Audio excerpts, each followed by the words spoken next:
Good afternoon. I want to welcome everyone to the Appropriations Committee. This afternoon, we're going to have a number of bills that are going to be heard by this committee with witnesses coming forward to testify. We welcome you, both those of you who are in public and those of you who are participating in today's hearing. The following bills will be heard today: House Bill 98, House Bill 24, House Bill 9, House Bill 164, House Bill 39, House Bill 100, and House Bill 20. And we will hear the bills in that order. So I'm ready, if he is, to start with Delegate Crosby with his House Bill 98. Thank you, Madam Chair, Mr. Vice Chair, distinguished members of the committee. I am Vice Chair Brian Crosby, and it's an honor to present House Bill 98, entitled Military Installations and Expansion and Development. This bill would expand funding opportunities for Maryland's 11 military installations and their surrounding communities by allowing them to access $177 million in general obligation fund or general bond obligations for mission improvements such as construction, renovation, transportation improvements on the installations, and economic development, workforce development, and housing improvements surrounding the immediate area of their installations, which clearly obviously benefit the surrounding economy.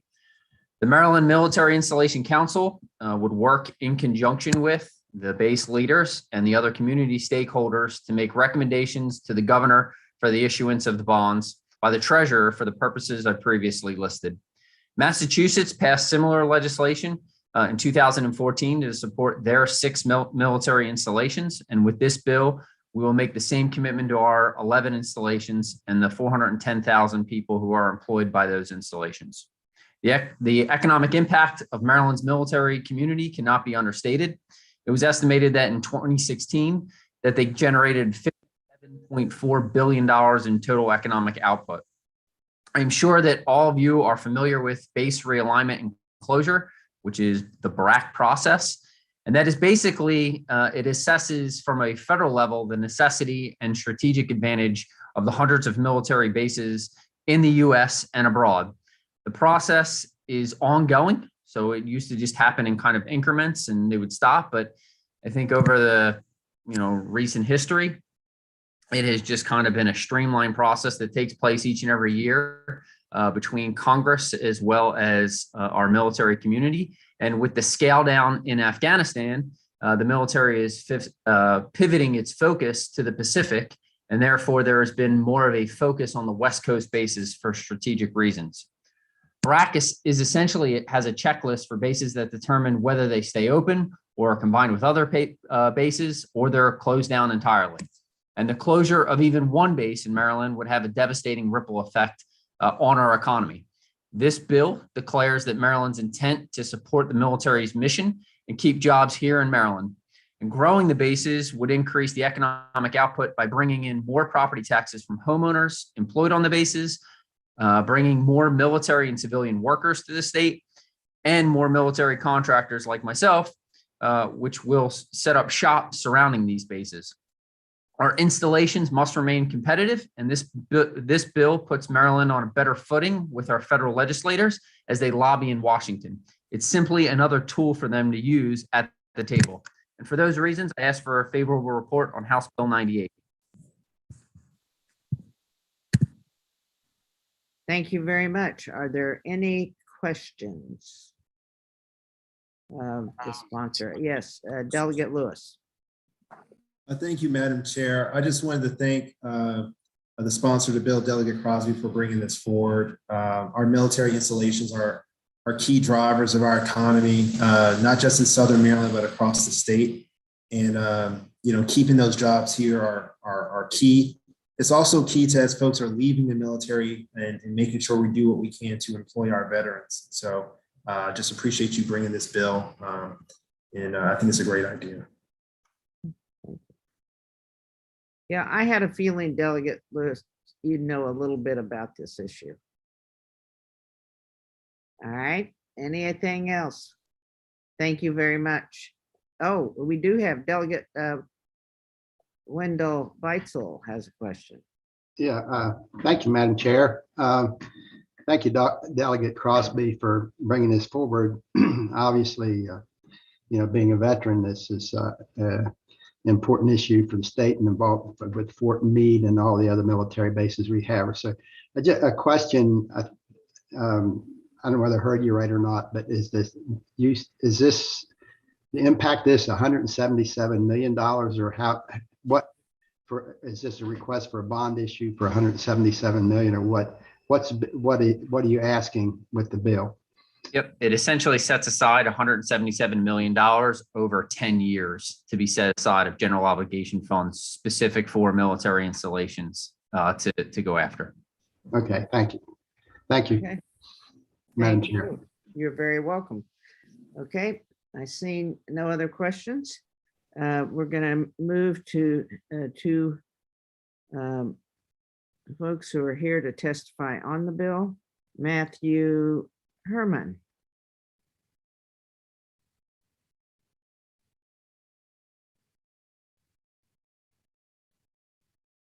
Is there a Matthew Herman online? Yes, he's entering in. We also have Nicole Scott, if you want to. Let's go with Nicole now, and then we'll move to Matthew. Is Nicole ready? Hi, this is Colonel Scott. Hi, I'm the Nice to commander of see the I'm the commander of the 316th Mission Support Group, representing Joint Base Andrews Installation Commander Colonel Tyler Schaaf. Joint Base Andrews and the United States Air Force welcome the opportunity to work more closely with the state of Maryland and the Maryland Military Installation Council to support the need to enhance resilience in the vicinity of our installation. Mission sustainment for JBA requires continuous focus on mission risk hazards identified both on and off base.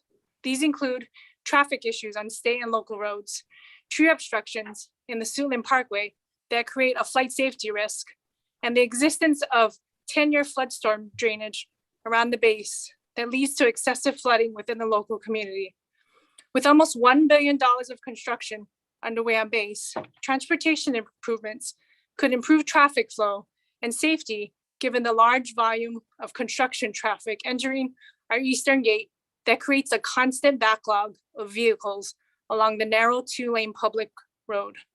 Widening the road could add more space for construction traffic to pull off to the side while awaiting access approval.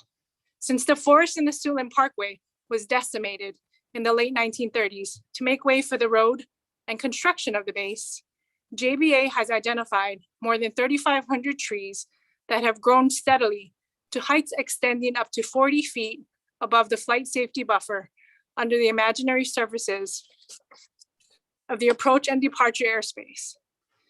Due to the historic nature of the parkway, only 100 trees per year may be removed, requiring a 35-year project to mitigate the flight safety risk. JBA is located on a plateau and is the headland for 5 water bodies. The requirement for large, flat, impervious surfaces necessary for aviation missions leads to large water runoff during extreme rain and snow events that appear to overwhelm the 10-year flood storm water drains within the local community. Improvements to the stormwater systems around the base could help reduce the impacts of flooding of JBA's neighbors. Thank you for the opportunity to provide testimony in support of this bill and in conjunction with the DoD's Competitive Defensive Community Infrastructure Program matching funds. JBA welcomes the opportunity to work more closely with the state and local governments to improve installation resilience in multiple areas. Thank you. Thank you. Thank you very much for your testimony. And now, is Matthew ready? Yes, ma'am. Thank you, Madam Chairwoman. Appreciate the opportunity to testify today, and it's good to see a number of my good friends, Delegate Corman, Delegate Chi, and Delegate Resnick. I'm proud here to testify as a resident of Montgomery County, but my firm, the Roosevelt Group, does represent the Southern Maryland Navy Alliance on all federal matters. But I'm here in strong support of House Bill 98. As many of you know, military installations are very important to Maryland's economy. Nearly 7%, over 7% of Maryland's GDP comes from defense spending in and around the military installations. That accounts for over 100,000 personnel, including service members and their, not their families, just service members.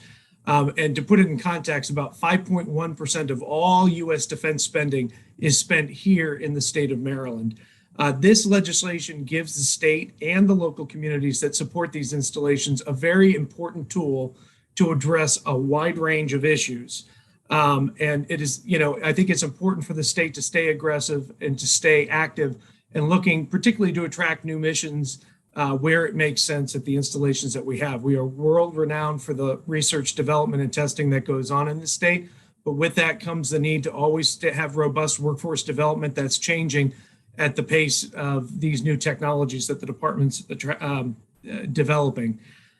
And also, whether there's a BRAC round or not, this is a great tool to protect against a future BRAC round, but more so, there's a lot of what is called stealth BRAC moves, where these missions are moving within the different services to different communities that are very aggressive going after these new missions. And it's within the Department of Defense's authority to do that.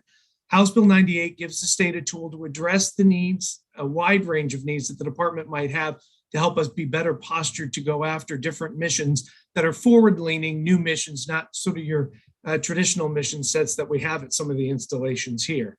And as I mentioned, I think the Colonel talked a lot about infrastructure. This is a great tool to deal with infrastructure. There's a number of new programs and authorities the department has to address infrastructure outside the gate. Case in point, the PAX, St. Mary's County was the first community in the state of Maryland to receive Defense Community Infrastructure funding to address a crossing to get into the base, another to help alleviate some of the traffic there. But it requires a match. And so having the state dedicated source of funding can help some communities address the matching requirement that it has. But it also helps with workforce development. It can help with energy audits. It can help with addressing climate resilience at our military installations. It's a great tool. And the good news is this bill is modeled off what the Commonwealth of Massachusetts already has. And it's a tool that's been very effective for them. A couple of years ago, they got a letter from the Air Force saying, we are not happy with you and we will close Hanscom Air Force Base if you don't address some of the needs that we have. The state used that to address workforce development issues they had with the contractors at Hanscom. And that's critically important to the Massachusetts economic growth in the western part of the state there. Can you summarize now? Summarize. So anyways, long story short, it's a good tool for the state to have to address, to maintain the missions you have and to go after new missions that you may want to go after. Thank you very much. Just a reminder, the sponsor has all the time in the world, as we say, but people who are here to testify, we try to limit your summary of your comments to around 2 minutes, but thank you, Matthew. Thank you very much. I don't see any questions. I guess I do have a question. Delegate Barnes, do you think we should count, we passed this bill, do you think we should count it as Delegate Crosby's bond bill for the next 10 years? Do you think we should do that? 10 years? No, we can't do that too. That's our favorite vice chair, second favorite. Oh, good catch. All right. Thank you very much. Everybody have a great day. I think I've hit all of the people who've signed up for this bill, and Delegate Crosby, thank you so much for bringing it to us. We now are going to move to House Bill 24. Delegate Lukey. Thank you very much, Madam Chair, members of the committee. Good to see all of you today. I'm happy to present to you today House Bill 24, which is a bill focused on cybersecurity. I think the recent cyber attack against the State Department of Health brings into sharp focus our challenges in maintaining the security of our digital infrastructure, and not just the state's digital infrastructure, but we've seen cyber attacks in recent years against local governments, against schools, against universities. One of our biggest challenges in confronting this threat to our institutions is our workforce. Put simply, the United States does not produce enough people who are trained in providing cybersecurity support. It is particularly a challenge in government because our government workers often earn less than trained cybersecurity professionals might make in the private sector. So this bill is designed to try to address that problem by ramping up the state of Maryland's programs focused on recruiting and training cybersecurity personnel. It does so in two ways. First of all, it expands an existing scholarship program we have in the state right now, thanks to the work of this committee, a scholarship called the Cybersecurity Public Service Scholarship Program. It was intended to create a scholarship that would then require people, once they got the scholarship, to work for state government for a while after they exited with their credential. Now, the bill makes a number of tweaks to the program. First of all, under the current program, which is oversubscribed, so I'll get around to that in a second. Under the current program, you have to be a full-time student to qualify. And as you know, many people in the cyber field and other fields are retraining. They've been in another career. They're seeking a credential part-time as they work another job. So this would expand the eligibility to include part-time students. MHEC would work out the details of exactly what would qualify the thresholds for participation in the program. The bill also would expand the eligible positions to meet the service requirements. So right now, in order to qualify, you have to commit to either work for a unit of state government or to teach in a public school. This bill adds to that to include our county and municipal governments and institutions of higher education, and to expand the teaching qualification to teaching in a public school or a community college. The bill also would increase the eligibility for the scholarship from 2 years, which is currently the maximum amount of time you can participate, to 3 years.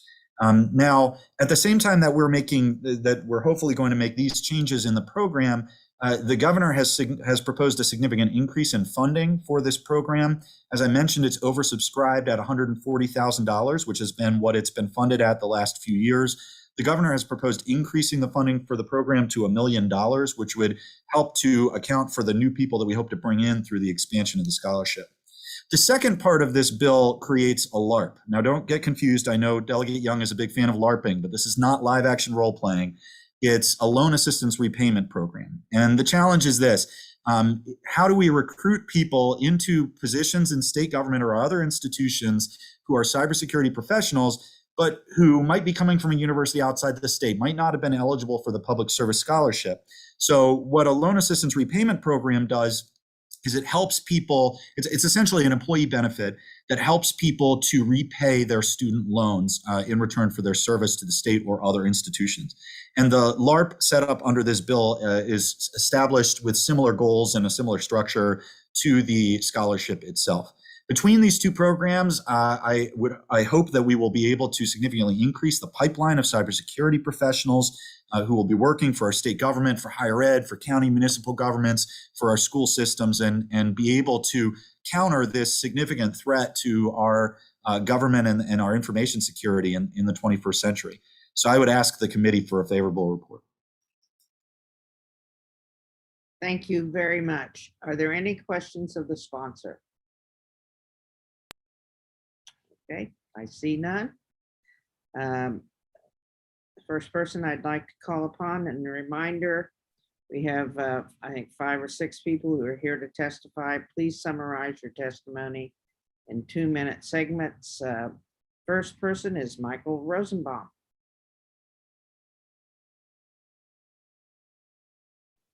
I have not seen Michael Rosenbaum enter the meeting. Okay, he's signed up in favor, by the way.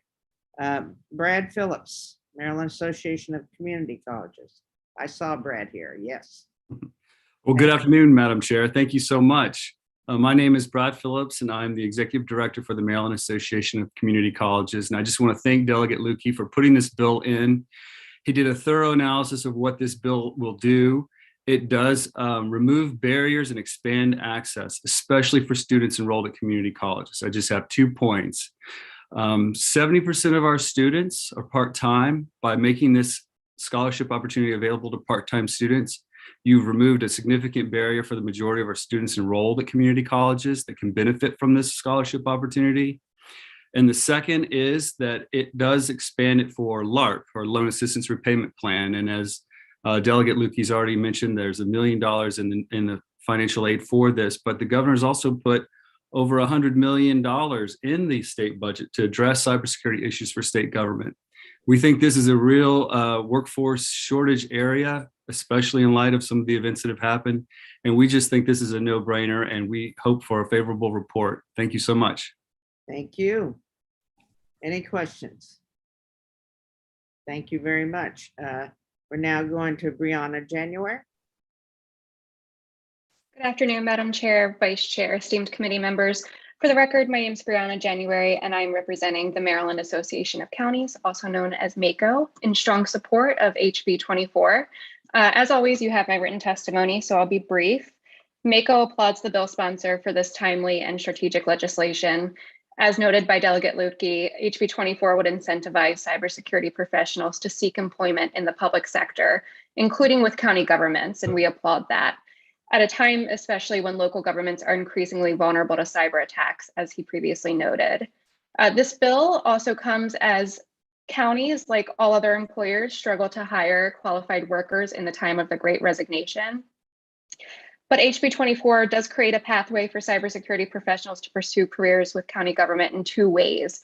First, by requiring a person who receives a Maryland cybersecurity scholarship to work in the public sector for the same amount of time as they've received the scholarship. So if they've received the scholarship for 2 years, then they'll have to work in the public sector for 2 years.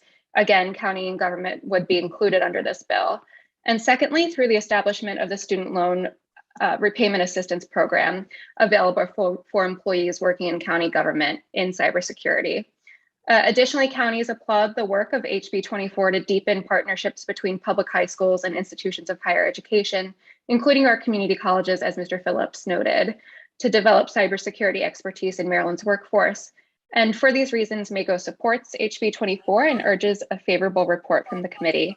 I'd be happy to take questions. Thank you. Thank you.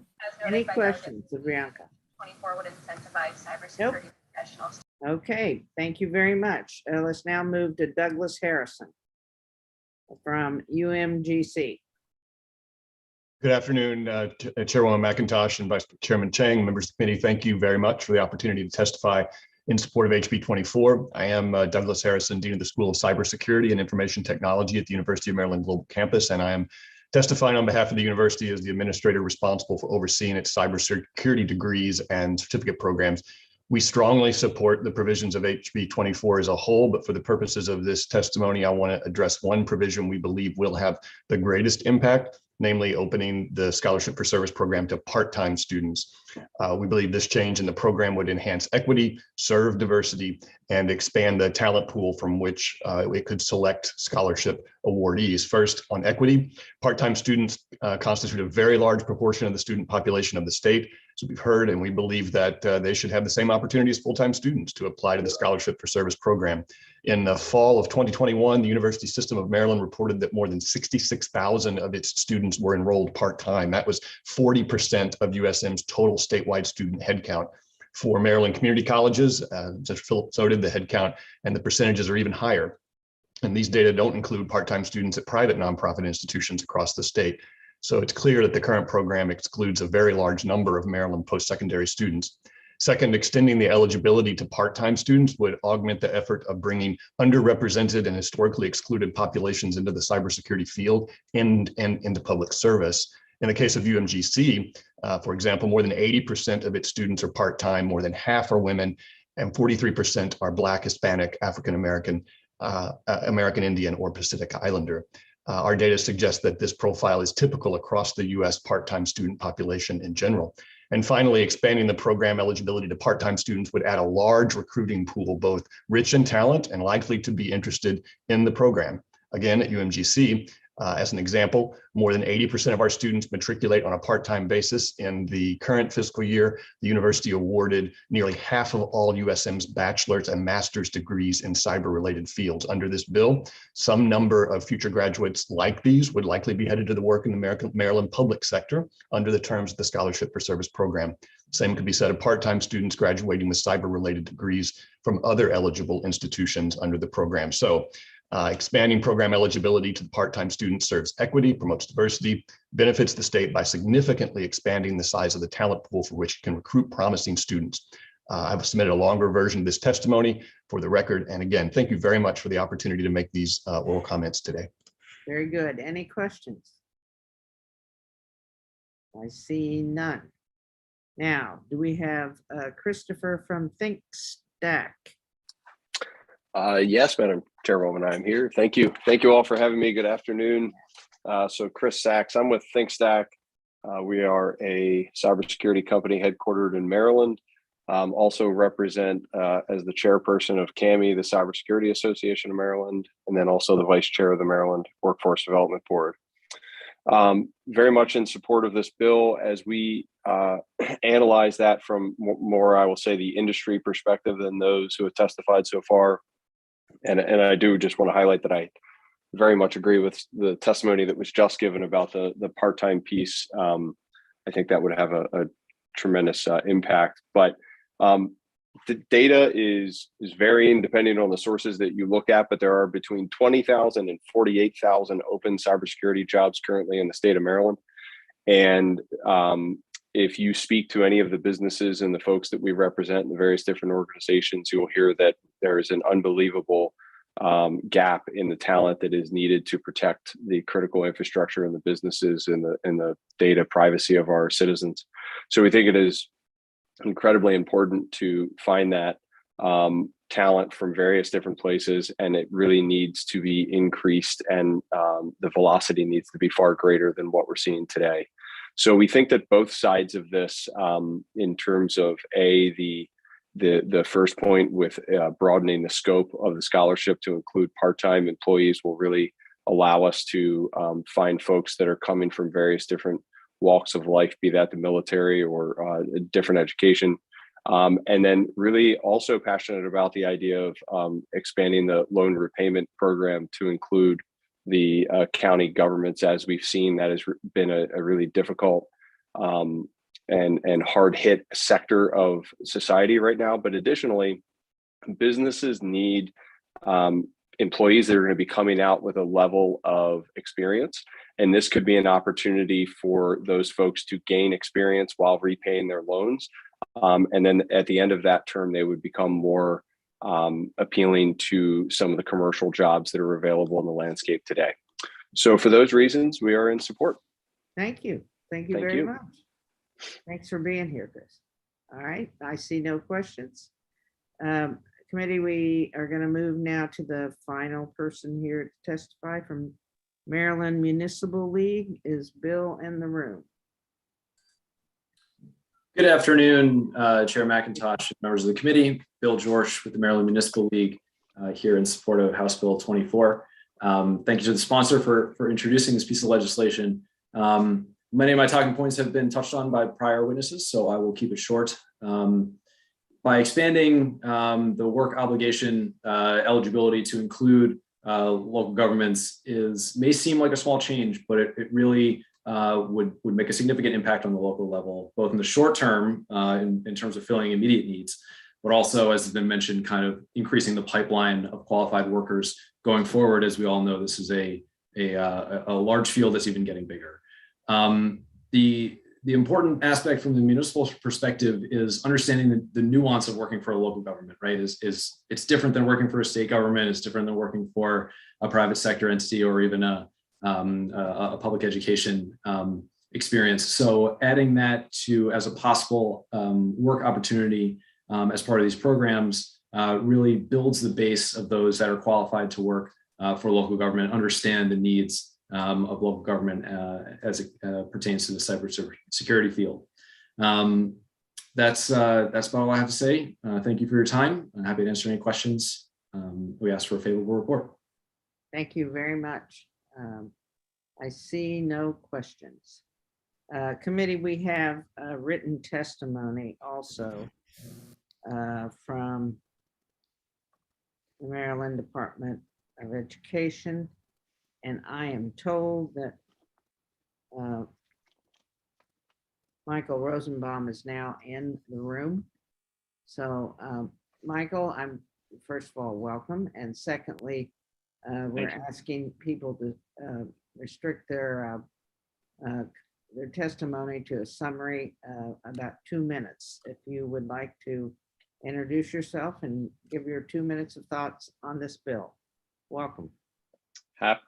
Thank you, and thank you for having me. And I'm here to testify in support of this bill. As some of you may know, I've started multiple companies in Maryland, including a company called Catalyte that provides pathways into cyber jobs and tech jobs in Maryland and has created several thousand jobs in the state, and a second company called Arena that provides pathways into jobs in healthcare, both of which rely heavily on technical expertise and cyber expertise.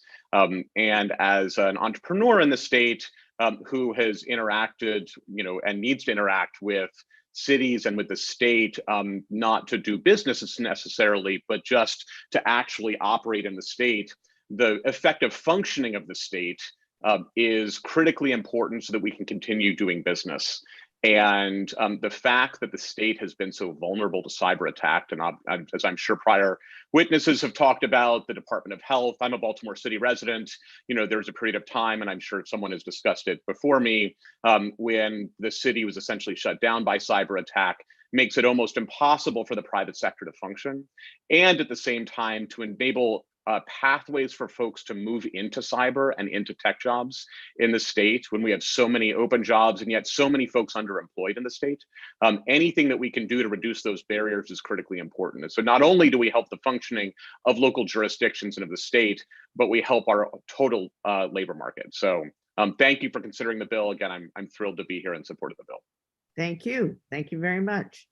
Any questions? Thank you. And so this concludes the bill hearing on House Bill 24. Delegate Lukey, thank you so much for bringing this bill to the committee. Thanks as always for having me. You're welcome. And now we're going to move to House Bill 9. Delegate Pippy. Thank you. Madam Chair, Vice Chair, members of the committee, Delegate Pippy for the record, in support of House Bill 9. Long and short, this legislation deals with the veterans of Afghanistan and Iraq conflict. It's colloquially known as the VAIC scholarship program. It's a very simple bill. It simply adds two words. It adds stepson and stepdaughter.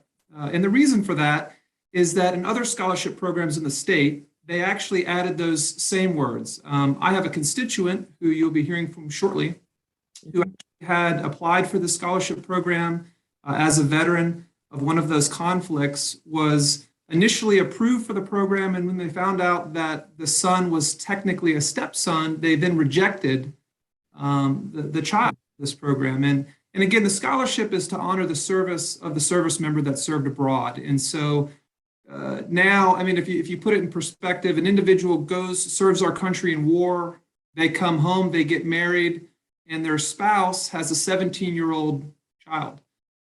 They may not adopt that child, but again, they're the dependent, they're paying for that child in the household, they're the head of the household. And so what this legislation does, it just keeps it up to speed with all the other scholarship programs. There should be a letter of support from MHEC. We've actually spoken with the Secretary of Affairs, we've spoken with MHEC, and they actually recommended that we make this legislative change.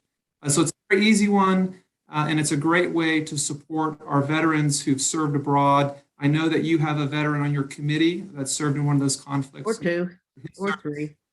Or more, okay.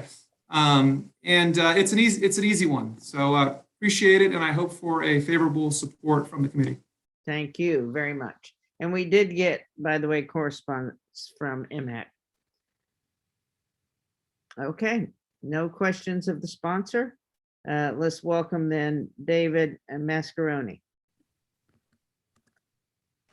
Distinguished representatives of the House, thank you for your time. My name is David Mascaroni. I'm a veteran of the United States Army and served 2 tours in Iraq with the 10th Mountain Division as an officer, where I received a Bronze Star for service above and beyond the call of duty. I live in Mount Airy along with my wife, Jen, who's a school teacher in Carroll County, my son, Riley, who's currently on winter break from college, and my daughter, Amelia, who is 8 years old. I'm going to repeat part of what I just said back to you. My son, Riley. Riley is not of blood relation to me, but I have helped my wife raise him and have been a father to him since he was 8 years old. In legal terms, he is my dependent for tax purposes, and he is my stepson by familial definition, but he is my son, and I love him. I'm here today at Delegate Pippy's request to discuss the VAIC scholarship that MHEC administers. What follows briefly is our story, which I'm sure is not the only one that could be told with the same ending. Riley is currently in his junior year at Washington College in Chestertown studying environmental science. And his dream ever since he was a small child was to study and restore the Chesapeake Bay. Specifically, he wants to study the effects of carbonic acid on the bay and its wildlife and how we can take steps to neutralize that impact. He is an amazing student and one of the rare people I know who's actually pursuing his childhood dream. With that said, his mother and I are trying to afford him every opportunity to pursue that dream without being saddled with a large amount of student loan debt. Prior to his freshman year, we reviewed all of the scholarship opportunities that were available to him. And as an excellent high school student, he received an academic scholarship to Washington College. He also received scholarships from Delegate Pippi, Delegate Syllabari, and Senator Howe. These scholarships are all great, but they cover less than 50% of costs at an institution that has seen rising tuition over the past 20 years. An academic education at Washington College, like other liberal arts institutions in Maryland, is now over $60,000 per academic year, fully burdened.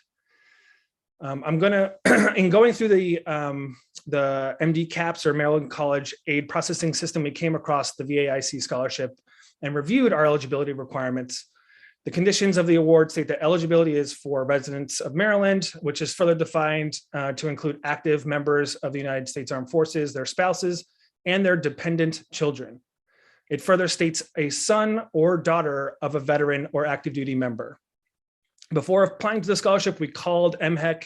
I spoke to several staff members on different occasions. We were all getting the necessary paperwork in order. And every time I spoke with them, I was sure to state that Riley was my stepson and asked if we were allowed to proceed to submit the scholarship application. Every time it was a yes, and one time it was an absolutely. Riley submitted the paperwork and within a few weeks was approved for award. But what happened next was truly upsetting enough to get Delegate Pippi involved. The scholarship funds did not disperse in time for his tuition payments for his first semester. We were told they were coming and to please be patient. We scrambled and took out additional loans to cover the cost of tuition. After several months of emails and phone calls, we only received a response after Delegate Pippi's office got involved. The response was brief, curt, and contradictory to the disposition that we had been given.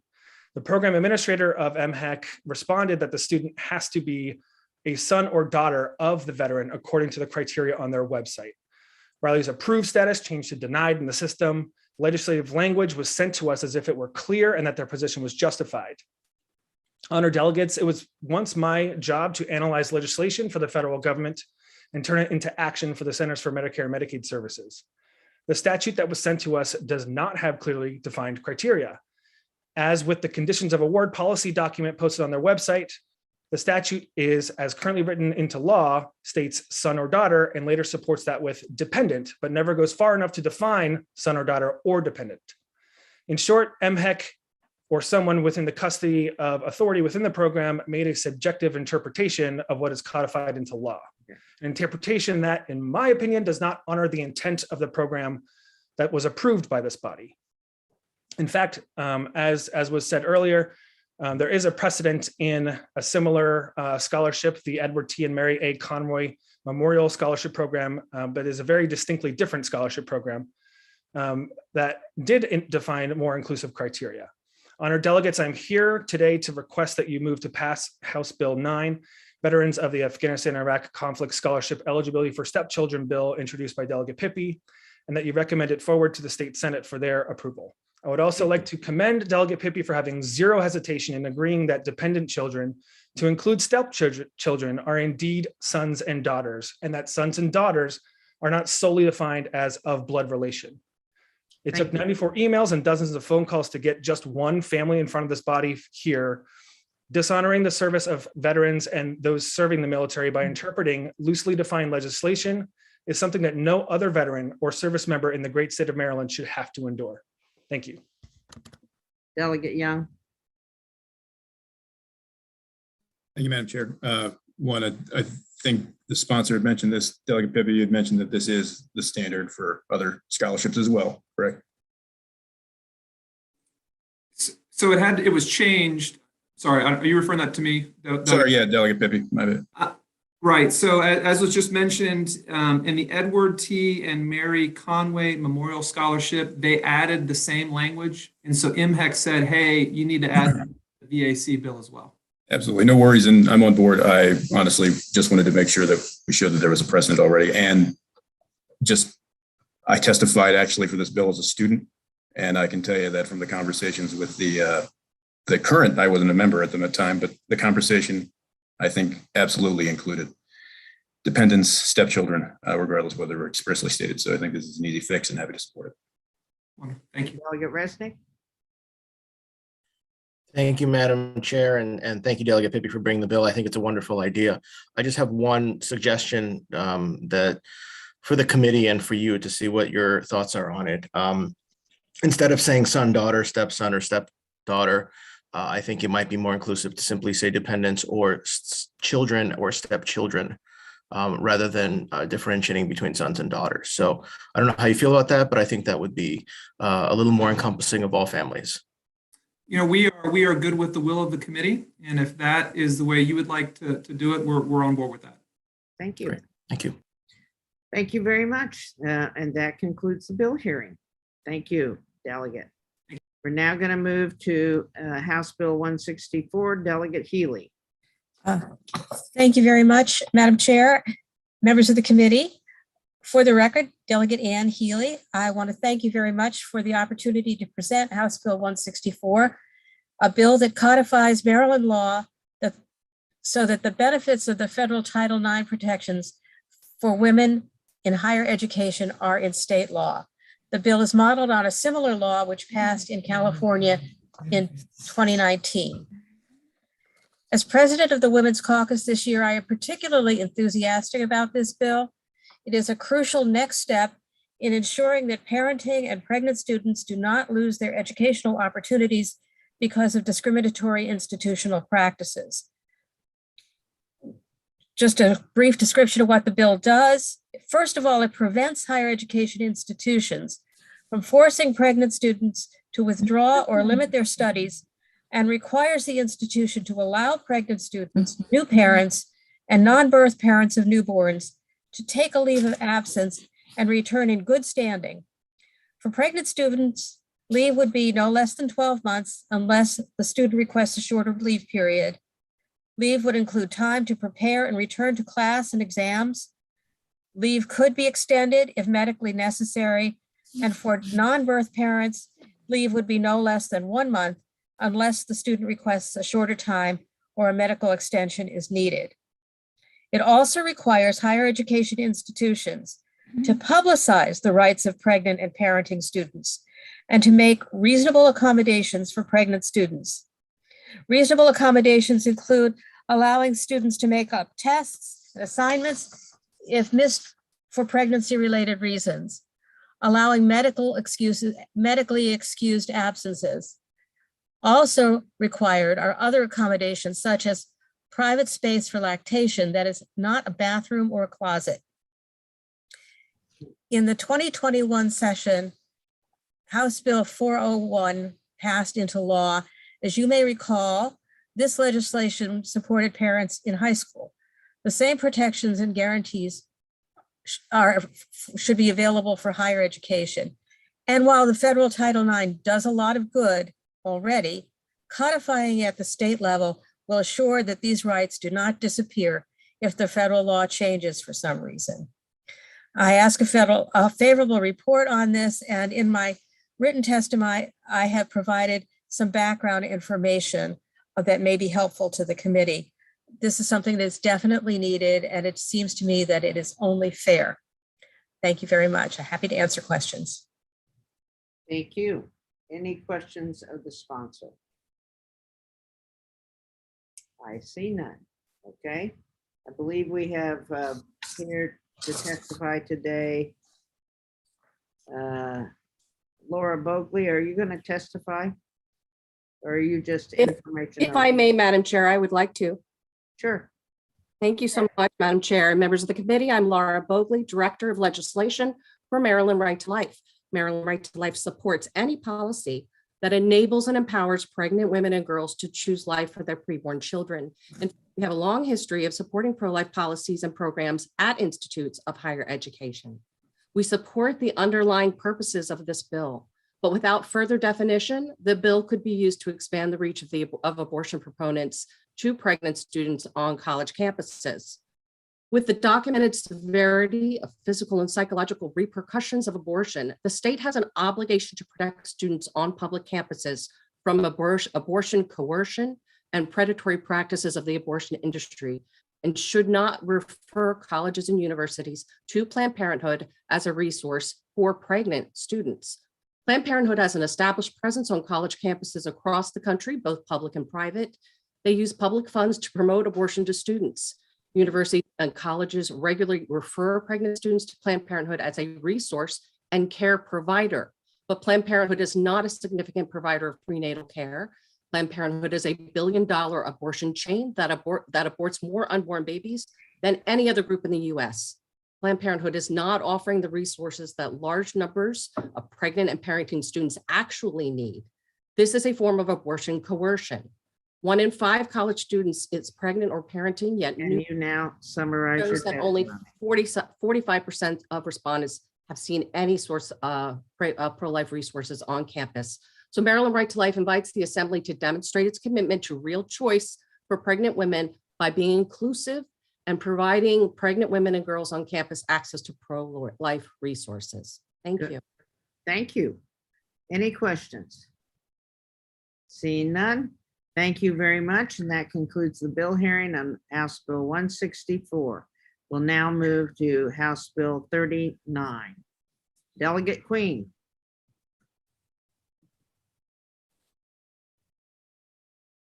Hello. Hi, how are you? I am great. I am great. I want to say good afternoon to Chairman McIntosh, Vice Chair Mike Chang, members of the Appropriation Committee. I'm Delegate Pam Queen. I want to talk to you today on HB 39 about an issue that is very important to all Marylanders. As you may know, I serve as co-chair of the Economic Stability Work Group, along with your esteemed colleague, Delegate Mike McKay from Allegheny and Washington County. And we have found that polling members of Maryland that one of the barriers to economic stability is having stable housing. And so addressing affordable housing in Maryland is an important issue to ensure that we can have economic stability for all working Marylanders. And so according to the 2020 Maryland Housing Needs Assessment and 10-year strategic plan, Maryland will have to make big changes in our housing ecosystem to help homes be affordable for the next 10 years.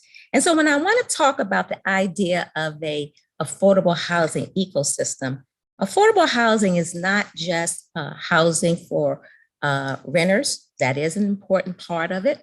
It is not just housing for low-income families, Section 8 housing. That is part of it as well. But it's also housing for Marylanders to move from renters to homeowners.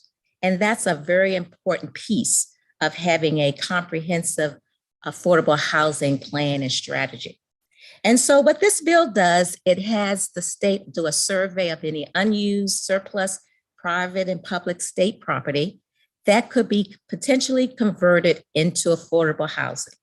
Affordable housing near public transportations or existing commercial developments would also make it more valuable to those families and individuals so that they can also have access to transportation and other needs for their families. And so we ask that you support this effort. We would look to use federal incentives to encourage the survey and recommendations that come out of it. And so we find that this would be a first step in making affordable housing a real strategic plan for Marylanders. So I ask for your support on this bill. Thank you. Thank you. Are there any questions of the sponsor? Seeing none, we're going to move to folks who are here today to testify in favor. We'll begin with Lisa May, Maryland Realtors. 2 minutes, please. Thank you, Madam Chair, members of the committee. Lisa May with the Maryland Realtors, and we represent 30,000 real estate professionals here in Maryland. As you'll see from our written testimony, we are supporting this bill because we have a housing shortage in Maryland of at least 82,000 homes. And if we continue to develop the way that we have been developing housing, not only will we not close that gap, but it will continue to grow. There are a number of states, cities, counties who have had success in developing surplus lands by using tools such as community land trusts or land banks to provide more affordable housing. And if you're able to bring down the cost of land, you can reduce the cost of housing by as much as 35%.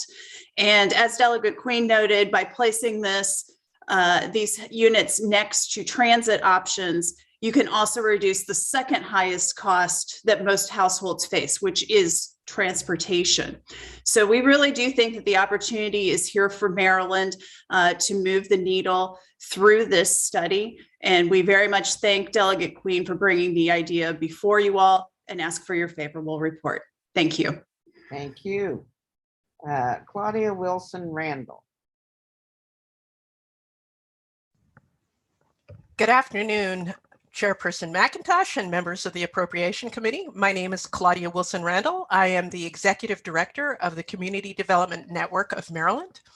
I'm happy to be here today. You have my written testimony, and I want to urge your favorable report on this bill and just echo what my colleagues have said earlier. We need to get working on production of affordable housing in the state of Maryland. This is critical for our economy. This is critical for our recovery. This is critical for Kerwin. If we want Kerwin to work, we're going to have to put kids in a better neighborhoods, in safer neighborhoods with affordable housing, as well as schools. Everything is not going to take place within the school building. It's going to have to take a place around the school building as well. I just would urge you to think about this also in terms of healthy recovery for Maryland. Without affordable housing and without us getting going on significant production of affordable housing in Maryland, we are going to be behind. We are going to continue to have possibly other pandemics. But I would just urge you your favorable report for this. And I would say Delegate Queen also mentioned the Maryland Housing Needs Assessment that came out in February of 2021. Please take a look at the numbers in there. For every single region of the state, we need production of affordable housing. And thank you so much. Thank you. Thank you very much for being here. Yes, Delegate McKay has a question. Thank you, Madam Chair. Your favorable report for this. And I don't know. My question is for Delegate Queen. The fiscal report on this. I was wondering, I don't believe there's a state effect, and I don't believe there's a local effect, and I also believe there's not a small business effect. Is this correct, Delegate Queen? That is my understanding as well. Okay, wonderful. Thank you very much. Thank you. Delegate Metzger. I don't know. Yes, thank you. The question is for Delegate Queen. The fiscal. Okay. All right. Delegate Queen, the question I had was, I'm a proponent of affordable housing. Would there be some tax incentive to lower the price of the ground for the purchasers of the developers? So when we talk about incentives for that, that is part of what could be proposed. And we could also look for federal funding to help with that, because that is part of the incentive package that could be provided for counties and other jurisdictions. So yes, that could be part of it. I'm just thinking the Secretary of Housing, Ken Holt and Roger Campos, they might have some insight onto that. You may want to check with them, just out of curiosity. Okay, will do. Thank you. I like the bill. Thank you. Thank you very much. And that concludes the bill hearing. Thank you for being with us today, Delegate Queen. We're now going to move to House Bill 100. Our own Delegate Solomon. Thank you, Madam Chair. Thank you, colleagues. I'm here to present House Bill 100, a bill to provide regular dedicated funding to the Sustainable Maryland program, which is run out of the Environmental Finance Center at the University of Maryland. Some of you might remember this was a bill that we brought forward back in 2020 with my partner over in the Senate, Senator Elfreth. Came over, passed through the Senate, and literally, I think the next day we went into lockdown. We chose not to put it back in last year for budget reasons, but we've brought it back this year and really don't think that it could be any more timely. I'm just going to touch on a couple of points because we have some really great partners here to testify, including mayors from across the state. Basically, what the Sustainable Maryland program does is provide technical assistance support. They run the green certification program for municipalities across the state. And we know that if we have any hope of hitting our statewide climate goals, we really need granular local efforts to get there. And unfortunately, a lot of our municipalities often don't have the resources or the technical wherewithal to do it on their own. In my district alone, we've got 9 municipalities. Some of them, are lucky if they even have a full-time staff person who works for them. And so the Sustainable Maryland program really steps up and provides that support and really fulfills what is one of the most critical missions of our university system in College Park, to be a land grant institution to provide support to the community. And so what this bill would do, it's really simple. It would just provide them a dedicated pot of money. So up until now, Sustainable Maryland program has really run off of private grants, grants from the federal government when they're available, but it's not sustainable, it's not dedicated, and it makes it really difficult for them to plan. And so this dedicated pot of money would allow them to dramatically expand the number of communities that they work with, including into homeowners associations and community associations, really further bolster their peer-to-peer network, which is so critical, update and modernize some of the menu options in their sustainability program, and provide some innovation grants to communities across the state. The last piece that I'll make before I turn it over to the local leaders, who again are even better versed on this than I am, is I think this is so timely because so many of the municipalities in our state received federal money through the ARPA program, and for some municipalities it's the first time they've ever actually received federal money. And a lot of the ways that those municipalities are going to spend it is through stormwater management, which is one of the biggest categories of available funding under the federal law. And so to be able to provide technical assistance and support to our municipalities to be able to wisely use the federal investments that they've gotten, it was really just an incredible multiplier. So I think for what is a relatively small sum of money, we can get an incredible return on our investment to fight climate change, to better green our communities, and to really support our local governments. So with that, I'm going to turn it over to the folks who have joined us today. Thank you, Madam Chair. Thank you. Any questions of the sponsor? I see none. All right, we're going to welcome from the City of College Park, Patrick Wojahn. Madam Chair. Are you ready for me? Yeah. Okay, great. Good afternoon. Thank you for the opportunity. 2 minutes. Sorry? 2 minutes. 2 minutes. Got it. Thank you, Chair McIntosh, members of the Appropriations Committee. I appreciate the opportunity to testify today in support of HB 100, which establishes a Sustainable Maryland Program Fund. I speak on behalf of the City of College Park and represent the City Council, which voted unanimously to support this bill at our meeting last week. The City of College Park has worked with the Environmental Finance Center Sustainable Maryland Program since it was established a decade ago. We are certified Sustainable Maryland. We are a certified Sustainable Maryland community and have been recertified twice. And the program has been invaluable to us in terms of helping us become a more sustainable community. We've used it to develop our sustainability plan. The Sustainable Maryland certification review process and ongoing technical assistance and resources have been helpful to College Park as we've developed and updated our sustainability reports. We participated in training sessions offered by Sustainable Maryland, including the 2021 Leadership Training on Equitable Engagement in Local Government, 2019 Energy Efficiency, and 2018 Growing Your Community Forest trainings.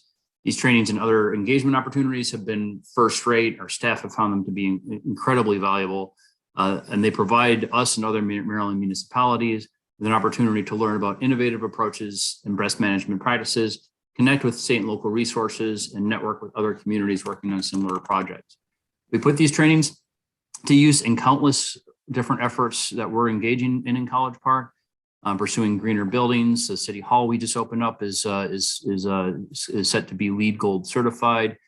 We've been working to make our vehicle fleet more efficient with electric vehicles, enhance our tree canopy, and improve our stormwater management. The program is much more than worth the investment that the state has been putting into it, and we strongly advocate for its continued funding. Thank you for your consideration of our position this afternoon. Thank you very much. Any questions? Okay, we're now going to move to the next speaker, Dia. As I recall. Costello? Yes. Thank you. I lost my little way here. Okay, well, I'll try to get you back.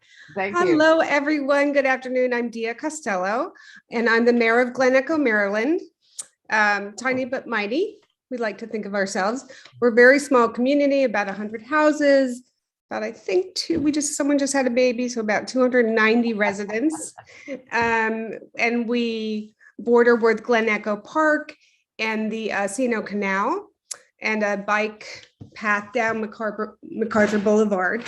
And people often come to live here because of the environment, and they're very environmentally conscious.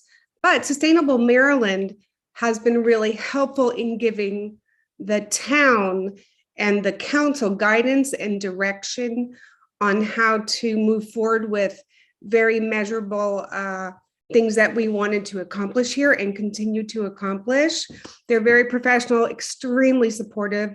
They've given workshops that were really invaluable, and that's to a community that is, pretty well versed in environmental matters. So I hope you can fully support funding them. They're just a fantastic agency. We did get certified, and we look forward to what's next, which for us is stormwater and solar, and more work with sustainability that they are guaranteed to help us with. Thank you very much. Have a great day, everyone. Thank you very much, Mayor Costello. We now have testimony from Ms. Jennifer Coding, Environmental Finance Center. Thank you. Thank you, Madam Chair. Thank you, Delegate Solomon, for your sponsorship. Jen Cotting, Director of the Environmental Finance Center. It's been my privilege to be a part of the Sustainable Maryland program since its inception here. The program, as you've heard from some of our municipal colleagues, empowers communities big and small across the state and across political parties to become more resilient. From the beginning, we engaged mayors, state agencies, and nonprofit leaders to align the program with state and local priorities. And here we are 10 years later with 54% of the state's municipalities participating in the program, and 27% have achieved and maintained sustainability certification, cataloging over 2,500 sustainability actions. We've mobilized and trained more than 70 green teams from Garrett County to Ocean City. Those green teams harness the personal passions and professional expertise of residents to improve local quality of life. Maryland needs to support local governments now more than ever in taking bold actions to equitably address climate change and tackle the breadth of challenges that the communities face under the sustainability umbrella. While Sustainable Maryland is uniquely positioned to continue to lead on these efforts, the program is severely underfunded and is in jeopardy of not being able to continue to serve Maryland's communities. House Bill 100 allows for the continuation of a robust suite of training and peer networking opportunities, provide technical assistance to green teams, and establishes a community-based small grants program for local projects. After 10 years of replicating innovative projects across the state, we've demonstrated the value and the effectiveness of this program. House Bill 100 is an investment in Maryland's communities that supports the state's ambitious goals for climate resilience, clean energy, improved water quality, bolstered local economies, and improved health outcomes. Thank you, and we hope for a favorable report. Thank you. We're now going to move to Michael O'Connell, City of Frederick.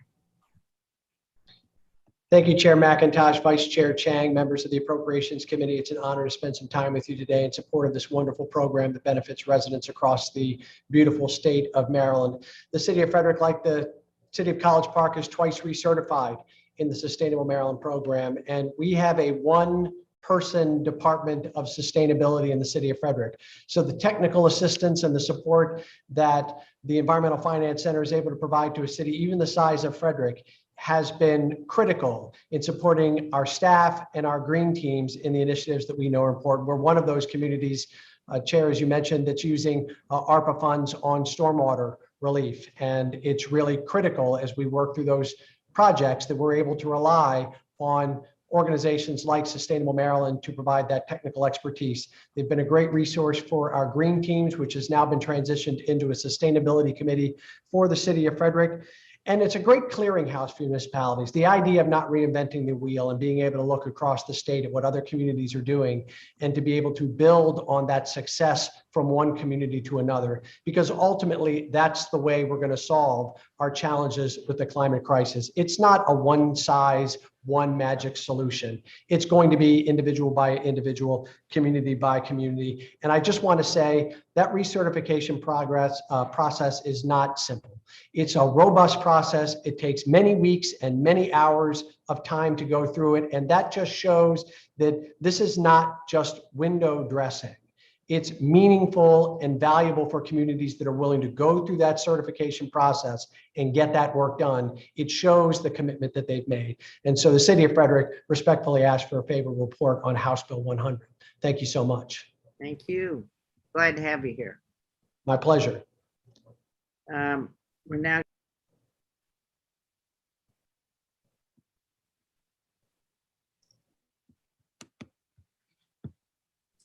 Madam Chair, you're on mute. I'm on mute. I'm sorry. Thank you, Michelle. We're now going to move to Mike Hunninghack from the Sustainable Maryland Environmental Finance Center. Good afternoon, Chair McIntosh, Vice Chair Chang, and delegates. My name is Mike Hunninghack. I work at the University of Maryland's Environmental Finance Center, and it's been my distinct pleasure to be the director of the Sustainable Maryland program for the past 10 years. During this time, I've crisscrossed the state and helped to organize green teams in cities and small towns from Western Maryland to the Eastern Shore, and helped provide them with a wide range of technical assistance to support their goals to meet the state's various environmental goals. And at Sustainable Maryland, we know that focusing on empowering local communities is the solution to many of our statewide and clearly even global problems. The Sustainable Maryland program is uniquely positioned to tackle these intersecting issues that challenge us today. We're the only statewide organization organizing municipal green teams at the local level. We are also the only program that provides technical assistance across a very broad range of sustainability issues, from energy to food to natural resources to local economies.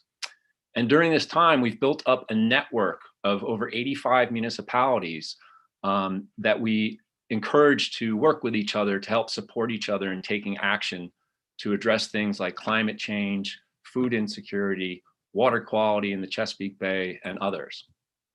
And after 10 years of working on this program, I can safely say that we've demonstrated the value and effectiveness of it to help meet Maryland's ambitious environmental goals.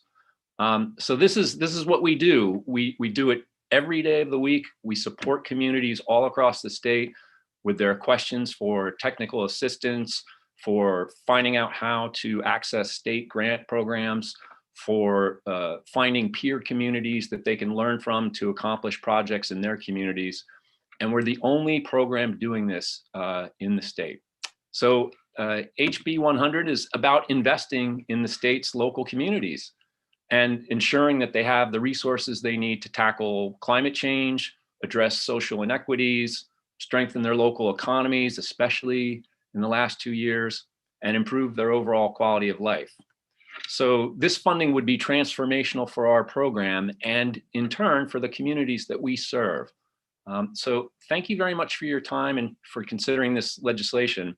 You'll see that much written testimony has also been submitted, including the support of over 50 mayors from across the state. So we ask for a favorable report, and I'm quite happy to answer any questions that you might have.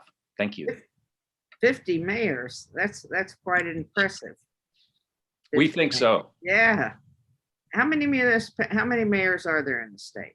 There are 157 municipalities, Chair McIntosh.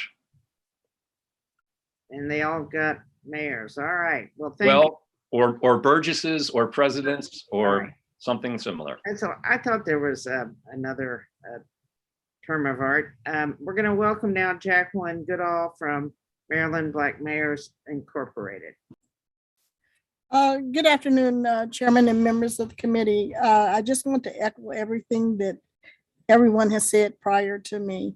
I have worked with the Sustainable Maryland and the Environmental Finance Center for over 10 years. Since they have began, I was hounding them to start something very similar to this because there is such a great need for the municipalities to have assistance. And you hear them talk about the 84 or 70, let's see, what is it? 54% of the 157 municipalities that have been helped and are using their services. Well, there's still 72 municipalities out there that still need help. And I can tell you from working with the Maryland Black Mayors here in Prince George County is that we would not have, many of us would not have been where we were, including myself as the mayor of Forest Heights when I was the mayor of Forest Heights, would have reached these levels without the help of Sustainable Maryland. So supporting them and funding them is very important to our small municipalities. The large municipalities may be able to hire somebody to help them, but as small municipalities, we would not be able to do it without the assistance of Sustainable Maryland and the Environmental Finance Center. So please fund them. We need you. Thank you. Thank you very much. Any questions? Okay, Stephanie Anderson. Stephanie here? Is Bill still here from Maryland Municipal League? Yes, Chair McIntosh. Good, go ahead. Thank you very much. And good afternoon, members of the committee. Bill Jorsch with the Maryland Municipal League here supporting House Bill 100. Speaking on behalf of the league and our 157 municipalities, I can tell you anecdotally how popular this program is. It's been mentioned that there's currently 85 participants, and that number has been growing each year. It's rare to see municipalities drop off the lists, and yet there's more adding each year.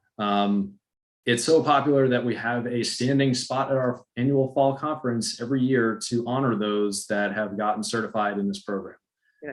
It's not only is it important, but our members are taking community engagement in environment and natural resource policy to the next level using this program.